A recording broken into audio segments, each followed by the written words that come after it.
Face à la recrudescence des actes antisémites en France et dans le contexte actuel en Israël, il est fondamental de réagir au plus vite en renforçant les lois existantes et en punissant avec la plus grande sévérité les auteurs de ce délit pénal.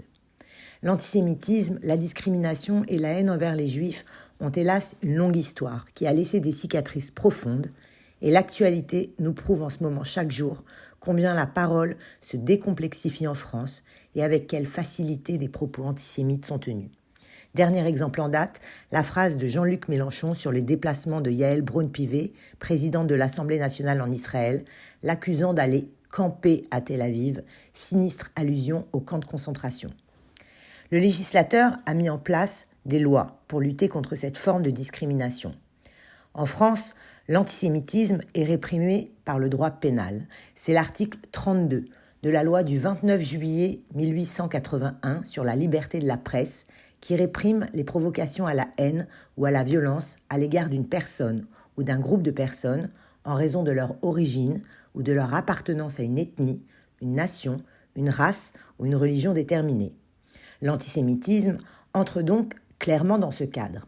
Ce délit peut entraîner des sanctions sévères en vertu de la loi française.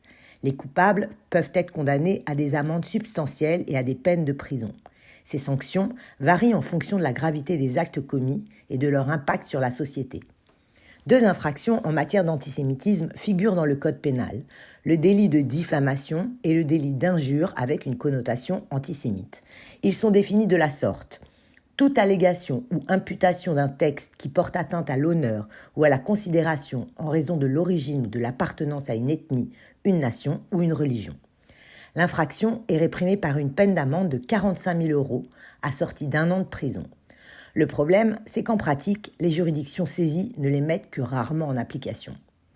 Il existe une 3e infraction, peut-être un peu moins connue, qui est la provocation à la haine raciale, dont l'antisémitisme fait partie. Elle est punie des mêmes peines, soit 45 000 € d'amende et 1 an d'emprisonnement. Il est important de noter que la législation française a évolué pour renforcer la lutte contre l'antisémitisme.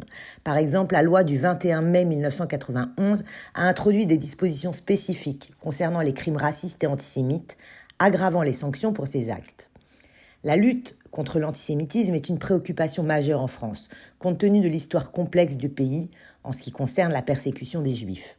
Les autorités françaises s'efforcent de promouvoir la tolérance et la diversité tout en protégeant les citoyens contre la haine et la discrimination. Alors qu'est-ce qu'un citoyen peut faire s'il est victime d'injures antisémites ?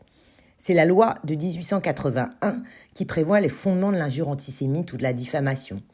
Il faut, par le biais d'un avocat, porter plainte avec constitution de partie civile devant le doyen des juges d'instruction. Et il faut le faire dans un délai de 3 mois à compter de sa diffusion. La législation française reflète l'engagement de la France envers la lutte contre l'antisémitisme. Néanmoins, il reste un défi constant de faire respecter ces lois et de construire une société plus inclusive. C'est un combat essentiel pour garantir que la France demeure une nation de liberté, d'égalité et de fraternité pour tous ses citoyens.